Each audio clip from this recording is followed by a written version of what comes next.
If this was the 90s, he would be all that. It's me, my Scotch, and I. Cause Obie is the guy. Obie is the guy.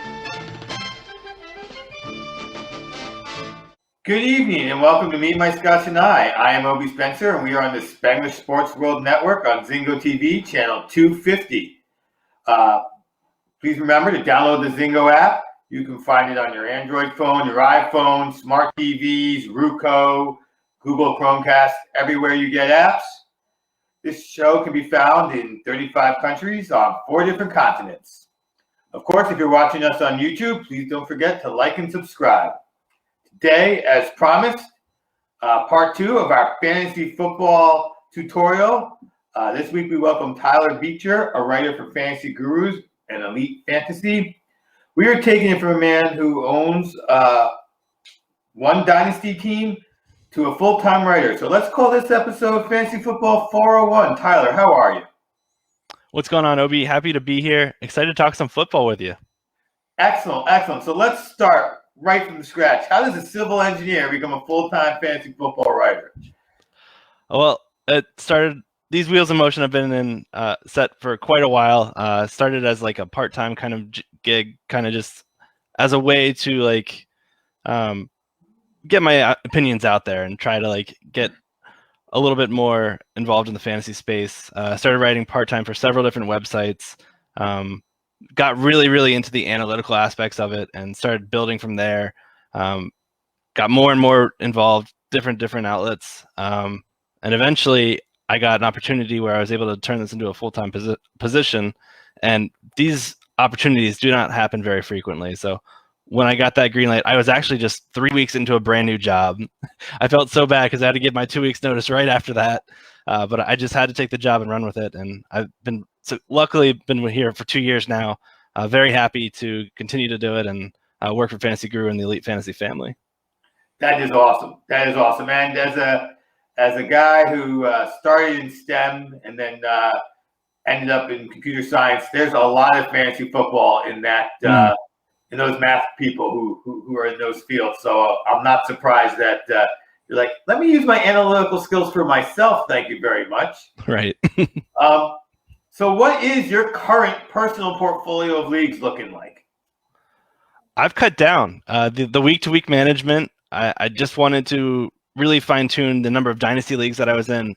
Any more dynasty leagues that I join, I'm trying to join Bestball only, the leagues where it automatically populates your league for you and you don't need to set lineups. It removes that week-to-week kind of monotony. And when you're doing 20 plus different leagues, it gets a little bit intense working waiver wires and keeping every league, giving all of your leagues enough attention that they warrant. So currently I'm kind of down into like the 7 to 9 kind of range in terms of in-season management. That's like 5 to 6 dynasty leagues, and I'm probably going to do 2 to 3 redraft leagues as well. I'm probably going to try to cap it around 10. But the past 2 years, it's been around the 20 mark, so I'm really looking forward to some extra time on Tuesday nights. Yeah, I personally trimmed, but I was not even close to 20. I went from 9 to 5. There you go. I only do dynasty. I've lost interest in redraft. I think a lot of redraft for me, maybe yours is different, especially being in the business as opposed to just a player. We're like this job or that group of friends and they were all home leagues and they slowly started to meld and you're like, wait, I know I joined this with 10, 12 people I know. I now know 6 of them. It's a redraft league. This is a lot of work for a week-to-week basis. The trades aren't as exciting, and I was like, you know what? I'm going to just stick to dynasty. And so as those leagues died, I never picked up a new one. And when someone at the office said, hey, you want to join a league? I'd be like, no, I got enough on my plate. Because I definitely prefer dynasty. Sounds like you do kind of as well. We're in a salary cap league together versus just a regular dynasty league. How is that different for you versus a regular sort of dynasty league? Because I'm all in salary cap only. Oh, okay. Yeah, that's definitely a different element. I really like this aspect, especially through the Reality Sports Online platform that we play on. Just the platform itself is just really intuitive in terms of being able to bid on players, the rookie drafts, the free agent drafts. I think it's a really, really fun platform to play on. I think I've been there 5 to 6 years now, and this league that we're in, I think it's entering year 3 or 4 maybe. So now we're kind of at the point where a lot of our early, so we can give out multiple 3-year, multiple 4-year contracts in this league, and we're seeing those big dollar ones finally get to the end of their contract length, which is great for me because I made some poor decisions during the startups, investing in quarterbacks that unfortunately we're not going to play all 4 years, Alex Smith being one, or a big 3-4 year contract for Doug Baldwin, who retired like a year into it. So I love that angle of these kinds of formats because there's unforeseen circumstances that can absolutely rock the boat and change your current outlook for not just the upcoming season, but a few years down the line as well. But they're also salary cap driven, where you don't need to totally rebuild from scratch here. A lot of it is contract based, where many of the contracts we give out are 1 year or 2 years. So you're really not on the hook for that long if you do make a few mistakes. So I'm really looking forward to the chance to get out from the mistakes that I had made and capitalize on some of these rookie contracts that I currently have that are kind of discounted now compared to what some of the free agents go for in the market. Absolutely. And as someone who's played on RSO for a few years, that year 3, year 4 that we're heading into now, when those big contracts start to fall off, that first draft, first auction, people go crazy and the salaries and skyrocket, and you can't even franchise a guy because the salaries are too high, but it does start to drop.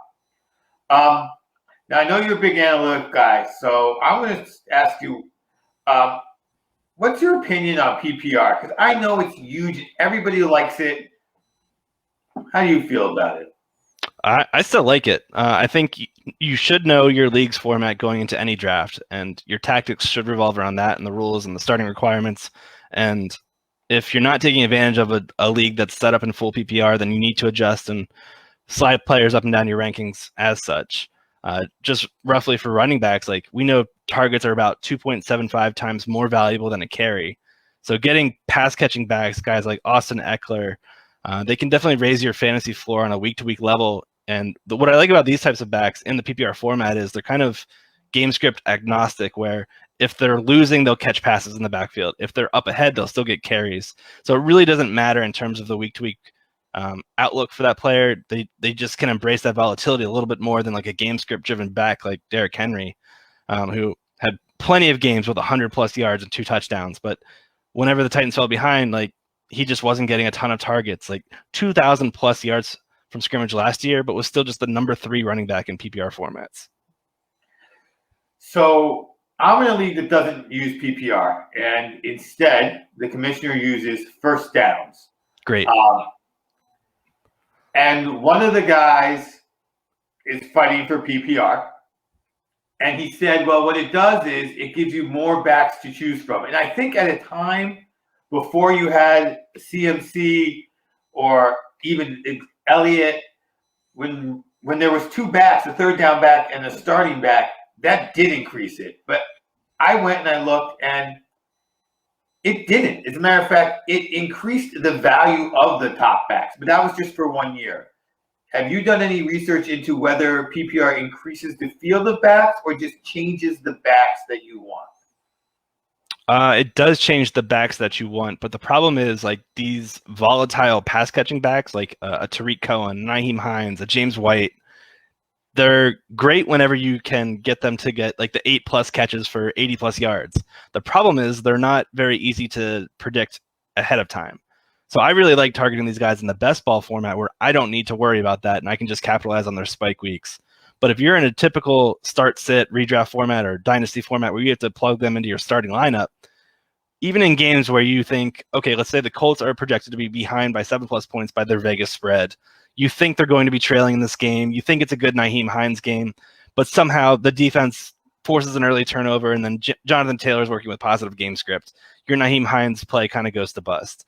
That thing happens way too frequently, and it's really, really tough for these PPR backs to be able to be used consistently and for you to hit those ceiling weeks in your lineup and not be on your bench. So I like the point per first down aspect a little bit more because it kind of raises it for the the workhorse backs and the kind of secondary, tertiary backs that we're also kind of rostering more than just the pass catching archetypes.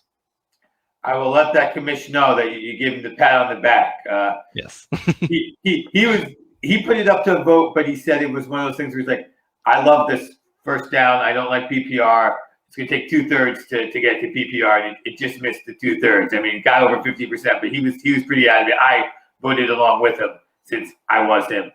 Take that out of the bag. Let's talk about another little scoring quirk, tight end premium. So my experience in the league we're in, I feel like tight end premium is really valuable because you have so many flex positions.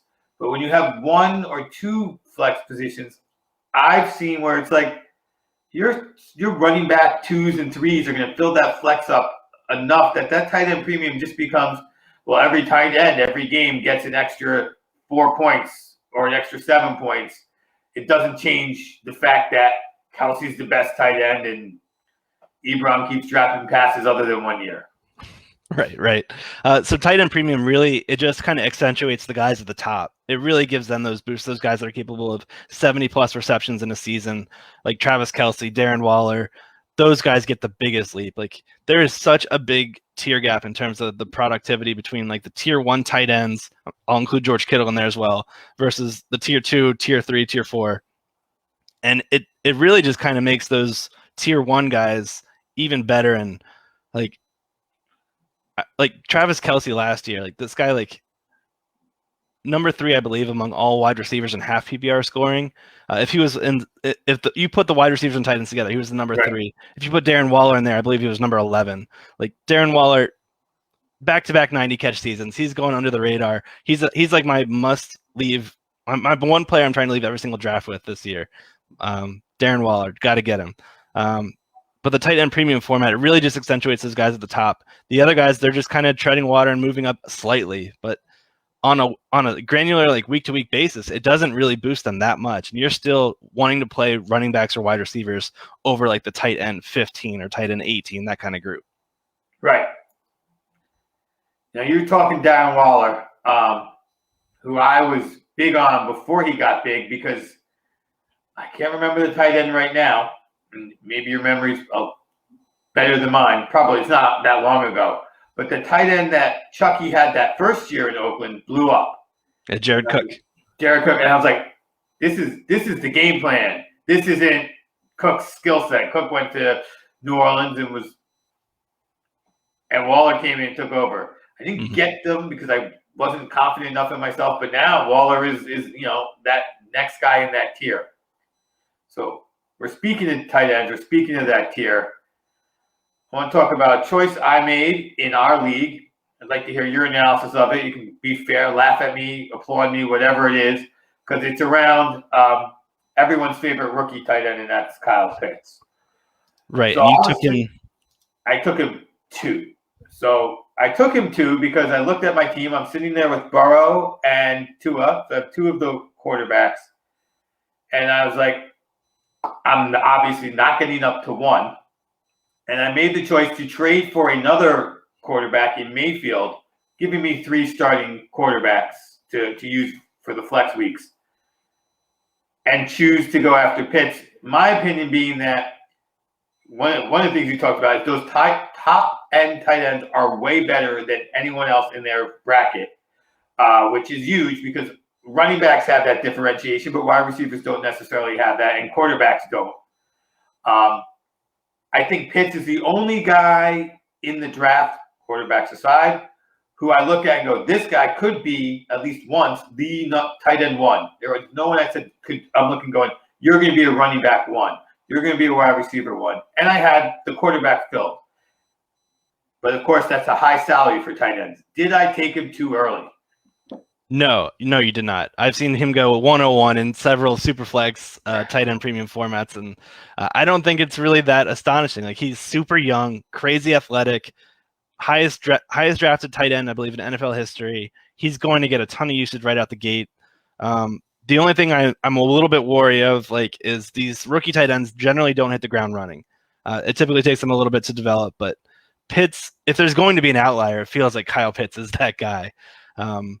especially now that with the Julio Jones trade and them freeing up such a huge market share of targets, I think he's going to hit the ground running. And if there's like one tight end that I think like leaps into the tier 1 group with this following this season, it's probably going to be TJ Hawkinson, just because I think there's so many available targets. But Kyle Pitts is right on his heels right there.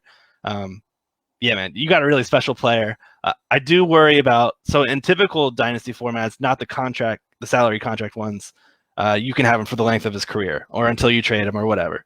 The 4-year window does kind of damper it, as he might not blossom until like year 2 or 3, but then like you still have a phenomenal producer there, and there's no qualms at all with you taking him 102 here.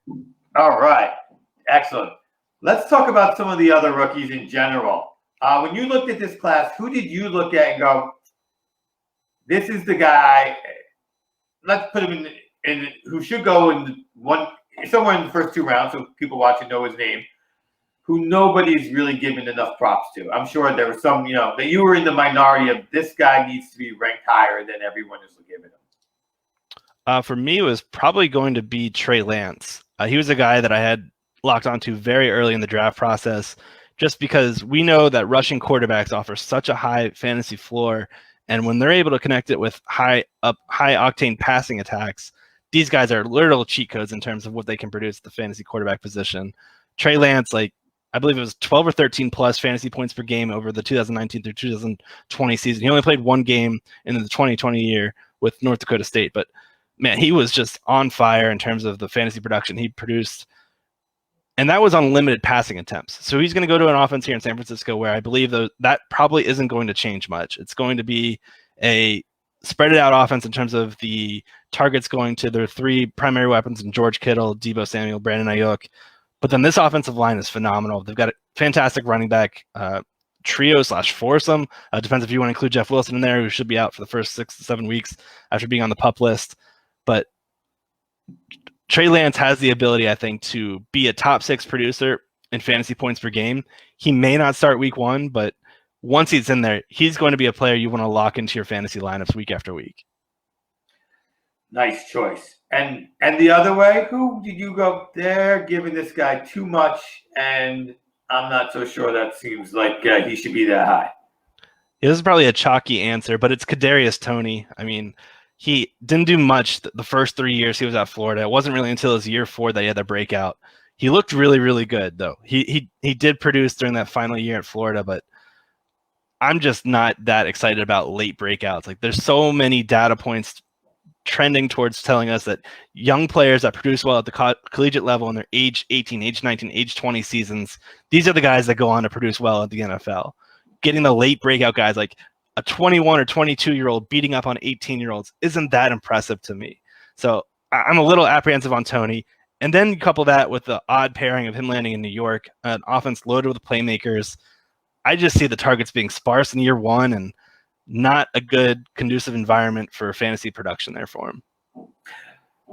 Yeah, I actually think Toney benefits if the Giants stink it up and they redo their regime. He might be the cheap guy that gets to stay around while they break everything up. Almost like A.J. Brown. Like when he went to Tennessee, there was like, oh, his quarterback is Mariota, and the other half was his quarterback's only going to be Mariota for 1 season, and then you don't know what you're getting his quarterback in. So go with his talent. That was sort of the two views, and I wonder if that's something that Toney may benefit from in the long run if he has the skill, which you point out some good reasons not to think that. Yeah, it's just a little apprehension there. That's really it. No, you didn't say he should not be drafted in the. That was the point. I'm not saying Yep. Are you a tape guy? Do you look at tape, or do you just look at the numbers and hear what other people are saying about the tape? I try to do both. I think it's really smart to have some context behind what you're looking at. Seeing a guy struggle punching in like rushes from the 1-yard line. Like, what's the context of it, though? Like, I still think opportunity means everything in the fantasy football realm. So just being on the field and getting those opportunities from the 1-yard line, like Clyde Edwards-Helaire is a pristine example of this last year. Boatload of attempts, didn't really have the greatest success rate, but he was still getting those attempts. So I'm still going to continue to chase that, especially on a Patrick Mahomes-led offense where they're number one in terms of fantasy points per drive over the last 2 years. This offense it's going to provide scoring opportunities. And I think watching film can let you see like why a player like Clyde Edwards-Helaire failed in some instances, but the numbers still point in the direction of this is a guy you want to invest in. So I think finding a good balance of that is really helpful. Excellent. So I want to follow up with that. With rookies, are you also looking at tape? I mean, are you like, here's the thing. I try to watch tape and I don't always know what I'm looking for. So I listen to a lot of other people saying the tape and then go, oh, okay, I see that. Oh, okay, I see that. And then I understand numbers. So you sound like you're a little more into tape, but you're not like a tape hound, if you will. Right. I would not argue with that. I think tape hounds kind of can get caught up on take locks in terms of their first impression on a player. They want to see this guy continue to succeed if they see him do well right off the bat. I don't want to knock the tape analytics, the tape industry, because they do things that I cannot do. And I cannot accurately depict like why a player wins in each fashion at each respective position. But I like to watch 3 to 4 games of a collegiate prospect's profile when I'm writing him up for the upcoming NFL draft. And I think getting some context in terms of how he operates within the offense, how they kind of use him in terms of alignment, where he's being targeted on the field and how frequently he is. I don't want to look at just like the games where a player gets 10 catches for 200 yards. I want to see some of the games where they struggle as well. So I try to get a good mix of games in terms of where they range in terms of their production, just so I can get a more complete profile view of it. But I rely much more on the numbers than the film takes. Gotcha. As do I, because that's what I understand, but I already said that. Which running backs do you think this year are definite sell running backs? I know this wasn't a question I even remotely prepped you for, but I was hearing some conversation of that today, so now I'm going to ask you, so I know who not to try to trade with you. Rookie running backs? Yeah. So the guys who went high, who you think maybe you can still go ahead and be like, I drafted him in the top 5, but there's more. The hype is higher than what you think it's going to be, so you can go ahead and make that move. I think all of these backs are going to get success in the short term. I worry about the longevity for a guy like Najee Harris, enters the league at age 23. He's really a one contract type of back that I'd be looking to pursue in terms of a dynasty or fantasy angle. So if you can get a good return on him, I don't mind that at all, just because I don't view the longevity being that great compared to like some of the backs that came out in the class prior. Travis Etienne, I think he is going to get a lot of hype as we get closer to the start of preseason. The OTAs and him being able to flash in open space and shorts, he's going to look great. We're going to see those hype videos come out and people are going to get super excited. Round 1 draft capital. I think people are going to get pumped about ETN, and you could probably sell him for a good value, but I think he is a fantastic back to invest in, like a guy that might right now get penciled in for what looks to be more of a pass catching role. But this offense here, they have no ties to James Robinson, last year's undrafted free agent. Like, there's a very, very strong chance that he's not with the team moving forward. And we see ETN pick up that role as the RB1 in this group sooner rather than later, considering the depth behind him is Carlos Hyde and a bunch of random players. And then I guess Javonte Williams is the other guy. He's the youngest of the 3 right there, and he's the most exciting for me. Like, I'm trying to target him in best ball drafts because I believe the path for Melvin Gordon, entering the final year of his contract, it seems like the offense wanted him to be a bell cow. They didn't really get that out of him. We kept seeing Philip Lindsay involved. The team traded up in the 2nd round to select Javonte. I imagine sooner rather than later we see him take on a bell cow role, and it could be wheels up with him behind that offensive line there. I feel like he's going to we're going to see a very similar path between Williams this year and Dobbins last year. Where yes. Established guy, and then slowly but surely. Where are you on Cam Akers? Big fan. This guy crushed it at Florida State. I was really apprehensive how he would perform behind the Rams offensive line last year. Wasn't really an issue. I think PFF gave them a top 10 grade going into the 2021 season now for their offensive line. Like they turned things around last year. And we saw Cam Akers especially turn it on towards the tail end of the season and into the playoffs. I think that momentum is going to carry over. Top 10 right now in terms of average draft position. Don't think that's outlandish whatsoever. I think he's a fantastic buy. Okay. Let's talk a little bit about these rookie wide receivers. For who did you have number one in the rookie wide receiver class? Because this is one that was more debated than past years. Oh, I did not have any debate. I thought it was Jamar Chase with a bullet. He did not play 2020, but that 2019 season, he did everything you could have asked for. There was really no need for him to play in 2020. Phenomenal all across the board. I think he's the 101 selection in any non-Superflex or non-tight end premium formats, just because of the longevity at the wide receiver position and what he's shown. So I think he is the top receiver and the only receiver I'm super confident in returning year one results and being a consistent fantasy producer right out the gate.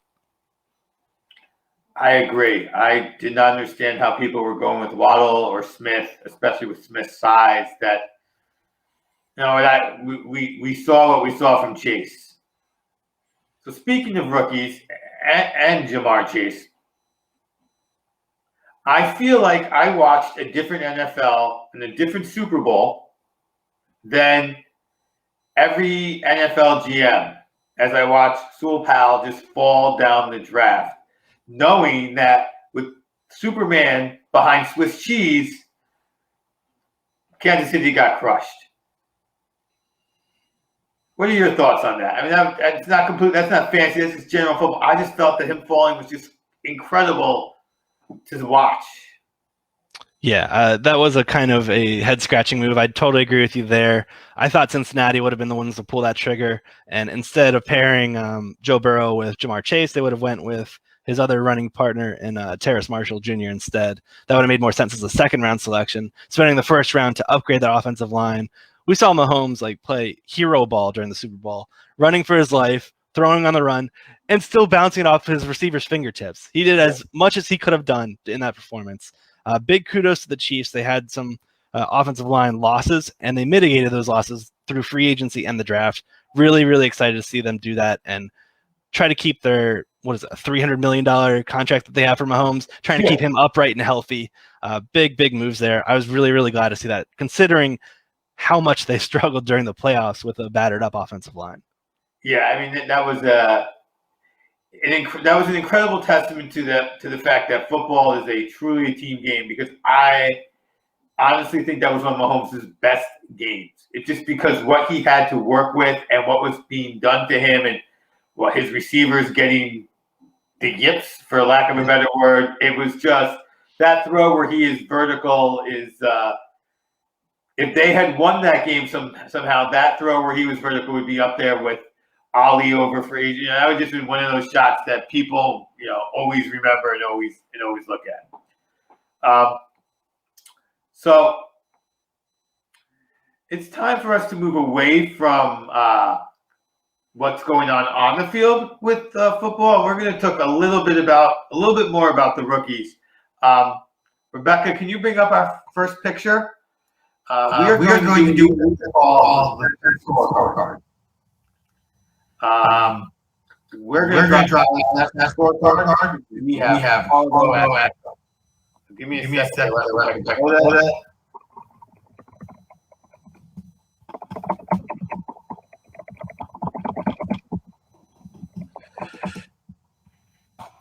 All right. So we will continue our discussion and we're going to talk about Reality Sports Online again for a minute or some time. Reality Sports Online has that contracts that are very different than your general Dynasty League, where you are talking about you get to draft, one of the guys I drafted as a rookie in one of the leagues was Hopkins, sorry. And just now I'm just trying to keep him where, he was the guy I eyed. And somebody told me after this time, he's the number one wide receiver this class. I got him. And now it's like you're trying to crawl to hold on to him versus a regular dynasty league where you had him with the second pick. That was a great pick, and you have him for life. How does that affect your valuation of draft picks in that league, as well as, especially in the league we're in, valuing contract, the dollar value you have to put on a guy when you have 22 starters and but 46 players? Yeah, I think it varies greatly position to position. Let's start with like the quarterback position. I'm a lot more apt to spend a little more freely, knowing that quarterback situations can be kind of fluid, especially in a Superflex or 2 QB format. Playing in a 16-team Superflex 2 QB format is really difficult because the waiver is very thin, and most backups are already being rostered. But I think there's like some credence to taking shots on guys like Andy Dalton, guys that you don't project to play long, but in terms of a starter for this upcoming season, but you don't know how things are going to play out. Who's another guy like Dwayne Haskins went over to Pittsburgh. He could be filling in for Big Ben sooner rather than later if his arm gives out early in the year. He's a guy that in other dynasty formats, he could be on waiver wires depending on the format you're in. But in this type of league, like I think that's another guy worth taking a shot on. In the running back position, I like to use these cheaper rookie deals to really attack the running back position versus spending money on proven veterans, just because of the shelf life of the position. So I think that's one kind of interesting angle that this salary cap kind of contract situation can help you out with. So like I'm looking at my running backs right now in our league, and I've got guys like J.K. Dobbins, Nick Chubb, Miles Sanders, all guys in like the first 3 years of the league. I don't plan on spending a lot of money on a year 5 type running back. I'm just going to continue to chug along, spending first or second round draft capital on these young running backs, knowing that they're going to be the ones that see the field and going to put up most of their productive years early in their careers. Wide receivers, you can go all over the map. Tight ends, I like to target known producers because with the question marks in terms of the tight end position being able to evolve, I don't want to load up with a lot of question marks in this type of format where I don't have a ton of bench space and the rosters are somewhat limited in terms of overall construction. So I think in a salary cap format, it's much more prudent to go for some guys that you think can produce in the near future. And even if that means just doing like 1-year deals, that's fine with me. I'd much rather do that than try to get like cute and load up on like a guy like Harrison Bryant, Cleveland Browns tight end. He was like my tight end 1 or tight end 2 last year. But I don't believe he'll see the field really until we see Austin Hooper out. And he just signed a 3 or 4 year contract the year prior. So the contract lengths of these deals kind of limits what you can do with some of these positions. And it's just a different strategy, which makes these leagues a lot more fun and just a different angle for you to play. And when you throw in IDP, it gets even more crazy. Yeah, and in our league, I mean, I'm in other IDP leagues, and to stream the IDP is just fine. It really is. You can get away with it. As a matter of fact, I think RSO changed their rules probably because the number of people who were streaming IDP, just basically for free. But in that league, Aaron Donald could win you a game because the scoring system is so unique in terms of what he does with giving defensive tackles actual value. I really have to commend Evan on, the defensive tackles have huge value, but you have to have the Aaron Donalds of the world and the defensive ends. I ignored IDP in that league the first season, and that has cost me now 2 years in. That has been the death of me of that league still, is I put all the money in bigger name wide receivers and nothing in IDP. And after season 2, I was like, I got to get into IDP. I got to get rid of some of these high contracts, and nobody wanted them. Mm-hmm. And so, yeah. Yeah, kudos to Evan for making this balanced format. These are the types of IDP leagues I like, ones that are kind of positional variant in terms of points per tackle for a defensive end versus a defensive tackle versus a linebacker versus a cornerback versus safety. Having each one of those have their own different scoring formats, I think, is what helps you get the most out of an IDP league. Absolutely, because different guys do different things. It's like if we had linemen. Mm-hmm. If somebody had some good stats on linemen, we would have completely different things that we were looking at on them, and it really matters in defense. I wish there was actually a rushing defensive end and a running, edge rusher versus defensive end. So you could have a second defensive end whose job might be to contain the run, but I think that gets too complicated. So don't know how you actually divvy that up. Yeah, that one would be a challenge. I do like targeting pass rushers. Those are kind of my favorites in these kind of big play formats, ones that reward a lot of points for sacks. I like loading up at the edge rushers a little bit more than the middle linebackers, which most people do in the traditional tackle-heavy IDP formats. Absolutely. And when they get those sacks, it pays off. And if it's a defensive tackle named Aaron Donald, I mean, honestly, first season, one game, he outscored an entire offense one week. It was great for the owner. I think that he actually won last year. Speaking of IDP, one of the things that's really hard to find out there is good rankings on rookies IDP. Who did you like in IDP for our league this year as rookies? In a year where even the draft was not high on a lot of players coming in for defense. Yeah, I wasn't too crazy outside the linebacker position. There were some really good linebackers here, but you guys kind of already know the chalky answers there, so I won't really go over that. I do like, I believe I got him in our league, Azeez Ojulari, an edge rusher for the New York Giants. I like the idea of pairing him next to Leonard Williams on there. Williams was the Giants' lead rusher in terms of pass rusher, in terms of all kinds of statistics that matter. So getting him, letting him move a bit more inside and letting him Ojulari operate more as the pass rusher. I believe Sports Info Solutions had him as their number 1 or number 2 highest graded pass rusher the year prior. I just think he has a sneaky chance to rack up a lot of sacks next to a productive interior defender right next to him. So those are the kinds of things I look for, guys that have a lot of opportunity right out the gate and can continue to build in value. Yeah, I mean, I know last year I had the last pick in the first round, and I knew right away that Chase Young was going to fall to me, and I was going to grab him. And nice. I was very happy I did.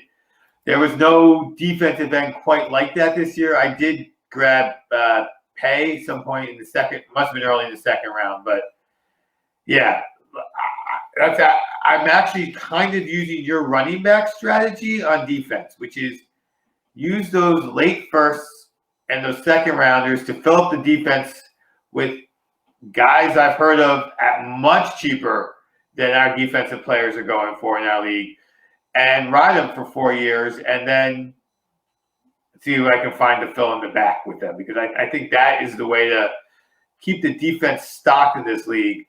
Because with 16 teams, if you're picking in the middle of the second round, even though it's Superflex, a lot of the names that you were wanting to get and excited about on offense in the draft, they're gone. You're like, okay, well, Michael Carter did land with the Jets, so yeah, I'll grab him. Or there's a starting defensive end in Quiddy Payne. You're like, I will take that asset. Right, and that makes a lot of sense, especially with how deep this league is and how we all have to fill every single position. It's not just defensive line or linebacker or secondary. We're filling the individual spots, which kind of makes these drafts a little more fun to me, because we have they go a little longer. I think this was a 5-round draft, and B, there's just different tactics to it, which makes it a little bit more interesting.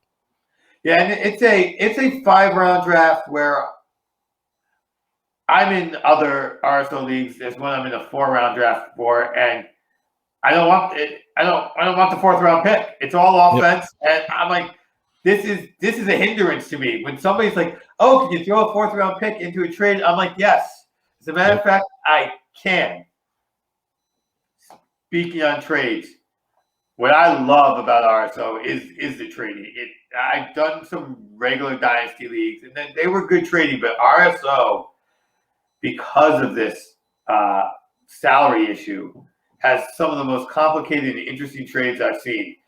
Do you have any particular strategies you use other than I just want to make my team better when you're looking to engage in trade talks? I will say it's very prudent to know when your trade deadline is. If you're kind of on middle to back end in terms of standings and not really in the run for it, I would try to find a way to acquire some of the competitors' high-priced contracts that they don't want, take some of the money off from them, get back a future draft pick in return, kind of make those kind of transactions, just to try to, like, you're not really helping yourself in the short term anyway, so you might as well help yourself in the long term here. So I kind of was stuck. I mentioned it right off the gate, some poor contracts I made with Alex Smith, Doug Baldwin. I've been trying to just claw out a cap space heck for the last few days or the last few years in this league. Finally able to do that now. So I took on some poor contracts, I believe, in the process, just kind of trying to maybe move myself up like a couple of spots in the rookie draft. But any kind of little moves you can do like that, they add up in the long run. These small little micro transactions, they add up in a big sense. Absolutely. One of the leagues I'm in, its inaugural year was the year that Luck retired, and Luck was the highest paid quarterback after the auction. And of course, he did that. He did that. I'm going to wait till everybody's got their fantasy team set up to retire, and nobody's wanted to cut him. But you get Luck and a first round pick. Like that's you see him going around with first round picks from team to team to team. Like, okay. Then you can take Luck in the first for me because now I'm ready to run. Well, you can. So it's been fun to watch him around. And then we had, the system, so listeners won't. But somebody meant to do. They used the manual bidding on Corey Davis, and they really messed themselves up. So Corey Davis has kind of been doing the same little sort of hoppity hop, but the guy who won the league the first year was the guy who grabbed Corey Davis and a bunch of future assets, and it really worked out well for me. I actually won with Corey Davis and moved him along since then. So anything you have going on that you want to make sure we know about before we get to our drink up section of the show? Sure. Yeah, we just launched our brand new NFL draft guide over at Fantasy Guru. Just launched the beginning of this past month, June 1st. Tons and tons of content over there. Player profiles, player rankings. I've extensively worked on our best ball draft guide, the X's and O's, everything you need to know if you've never played in a best ball format. There are more sites than ever out there now that you can currently get into the format. Dynasty League stuff. We're constantly in our chat room where you can talk to any one of our other different subscribers or the guys that work there as well. Just a good place to bounce questions back and forth. Earlier today, I was helping somebody with a dynasty startup. They were asking questions. They were on the turn, players to target, players to avoid. It's just a great website. A lot of good stuff over there at Fantasy Guru. We've got baseball product as well. And then our other sites, Elite Sports, that covers all kinds of DFS angles. That's elitefantasy.com. And then our Elite Sports Betting site, elitesportsbetting.com, covers all kinds of wagering that, in case you're interested in that. So plenty of stuff we're working on. FantasyGuru.com. Excellent. So let's go ahead and grab our Johnnie Walker Black.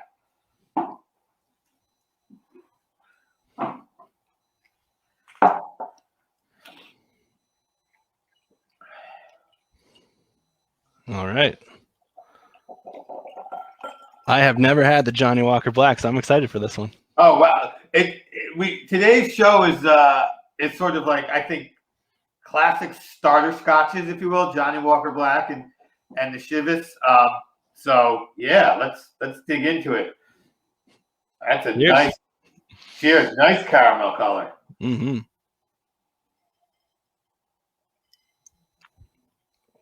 Oh, you're going. I'm busy sniffing like that. Smelling a little bit of like orangey stuff here.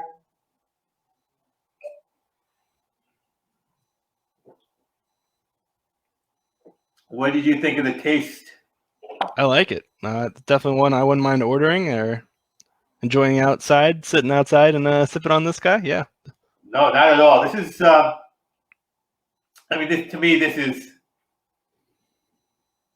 like the mac and cheese of Scotch. Like it is just solid. You know what you're going to get. It's kind of what I started drinking with Scotch post. I'm just going to do shots to let me start sipping. Like this is the first changeover brand, and it just has that warm reminder of what that's like. I think Dewar's was my first intro to that.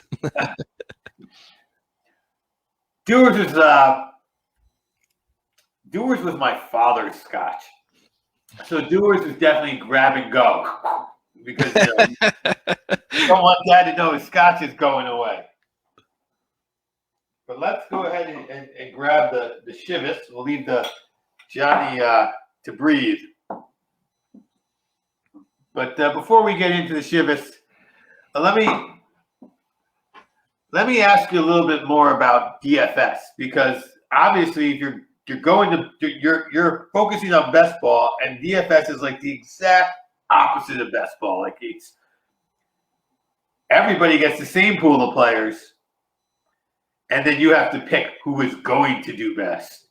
How do you kind of get your mindset around those two worlds that you're obviously living in and loving? Well, the best ball drafts are great because they're draft and forget. There's zero in-season management. So I've been drafting teams since after the Super Bowl ended, and I've already forgotten who I drafted on those teams. I do not care about those until week 16 whenever I get the payout. DFS is a whole different circle. Like, we're talking not just game flow strategy, not just matchup strategy. We're also talking like ownership and game theory in terms of who your opponents are going to roster as well. It's not just beating you versus like your 11 men, other different people in your league. It's you versus, well, it could be a head-to-head, it could be a cash game, or it could be you versus thousands of, not hundreds of thousands of people for the chance of like $1 million. So there's lots of different angles to pursue there. I write a weekly column for Elite Fantasy as our wide receiver DFS coach, and I do a lot of wide receiver cornerback matchups throughout the week, analyzing where teams are struggling in coverage and where other wide receivers can exploit that. So what I'm kind of doing there is trying to create like a nice marriage of opportunity in terms of the matchup and opportunity in terms of overall targets and anticipated game script. So I want guys that are in plus matchups that are also anticipated to see a good amount of targets, with targets being everything in fantasy football, like especially at the receiver position. That's really the only most predictable thing you can chase on a week-to-week basis and not have to say the words chase in quotation marks. So you're looking for opportunity, and that stems from targets. So I'm looking for guys that are have high target shares within their offense, guys like DeAndre Hopkins, Devontae Adams, guys that have like the 25+% target share. So like 1 of every 4 attempts is going to these guys. Those are the guys you kind of want to pencil in, and you'll also have to sprinkle in some of the cheap guys, the random guys that can have a blow up week, like a John Brown archetype, or Will Fuller, like guys that are able to produce on minimal targets. We saw Fuller finally get that full-time role last year. Not sure how much of that was PED based, but it was still nice to see him thrive. So there's a good mix there, but that's kind of what I'm looking for, is opportunity and matchup, and kind of incorporating them into like games with high Vegas totals where we're projecting shootouts. These are the types of game environments where if one team gets up early, the other team's going to have to pass to try to catch up. So there's a lot of give and back in terms of that, and that's why stacking becomes such a popular thing as well in DFS. If you can predict a shootout between the Packers and the Falcons, loading up on both sides of the ball makes a ton of sense. So there's a lot to uncover there. So hopefully I kind of give a good overview. You did. Let's pour the Chivas. And I will say, you did give me one piece of information I didn't know about best ball, which is I did think there was in-season management, just not picking starters. So you just set it and forget it. Yes, which is very nice, especially I'm getting more into the dynasty best ball, where you can do the same thing, and it's you really just do trades and the rookie drafts. So it's very hands off, and it's a different way to play dynasty, but I find it a lot more enjoyable. All right. This is a little clearer, very yellow, nice golden color. More vanilla than citrusy.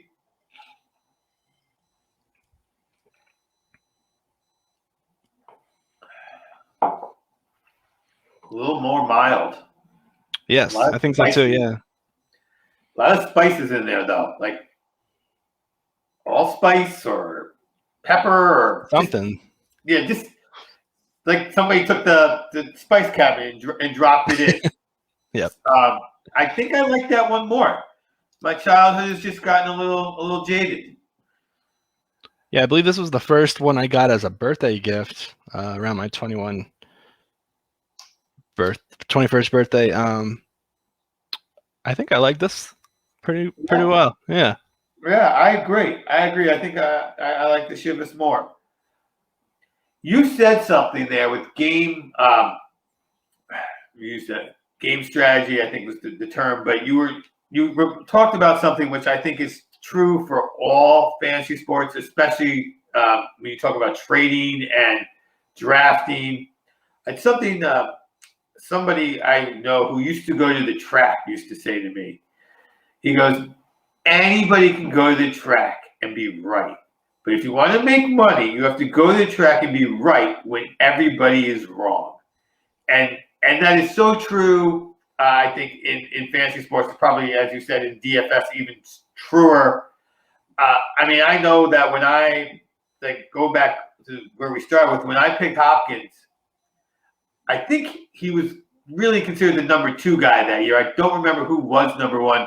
I just know that I sat down with my boss, who was a big fantasy football guy at the time. We were talking, and I tried to get him into the league. And in hindsight, it's a good thing I didn't, because I remember he couldn't remember Hopkins' name for the life of him. He just kept going, get the guy on Houston. Just get the guy on Houston. He is the stud. Everybody's wrong. The guy on Houston. And he won me over. Like, that was, the kind of it's very new I was very new to Dynasty, obviously, and he won me over, and he was right when most people were wrong, and that's always sort of the trick to a lot of gambling, especially when you're dealing with odds.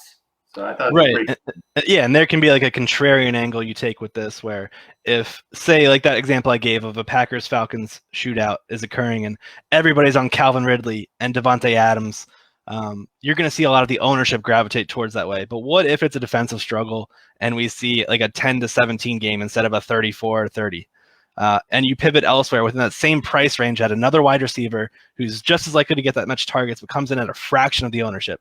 That's the contrarian angle that we're looking for. That's the one that'll get you the big payout compared to chasing the chalk with everybody else. Yes. Okay. That makes complete sense. Anything else you want to tell us about fantasy sports or anything for the next minute or two? Just again, check out everything we're doing over at fantasyguru.com. A lot of best ball content. This is kind of what we're doing right now, leading up until preseason football, getting in on all kinds of the drafts that they have over at Fanball, FFPC, Underdog. There are so many different platforms to play best ball right now, and it's being opened up more and more on a state-to-state basis with each passing day. So check it out if you can, and check us out over on fantasyguru.com. Excellent. Again, I want to thank you for coming on. I apologize. We had 2 mishaps that you made it through. I know our opening was a little delayed, and then our game got messed up with all the echoes, and you made it through all of that, and I really appreciate that. Here at Me, My Scotch, and I, we will be taking the next 2 weeks off, Father's Day and all. We're going to be going on vacation with the family. When we come back, will be July 2nd. We have some exciting guests planned, including for July 9th, when we have Mike Ventola.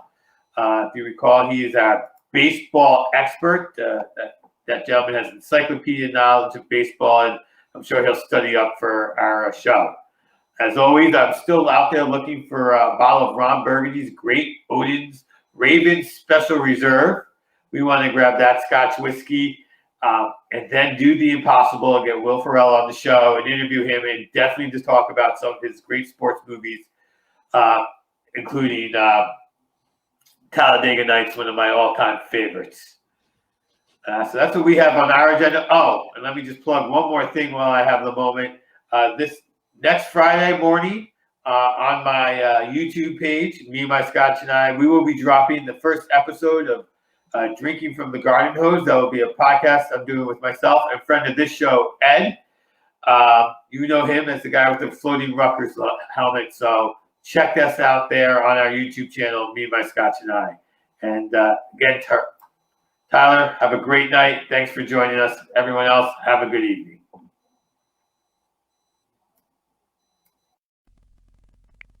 It's a show with Obi and his rocking hat. If this was the 90s, he would be all that. It's me, my Scotch, and I, 'cause Obi is the guy. Obi is the guy.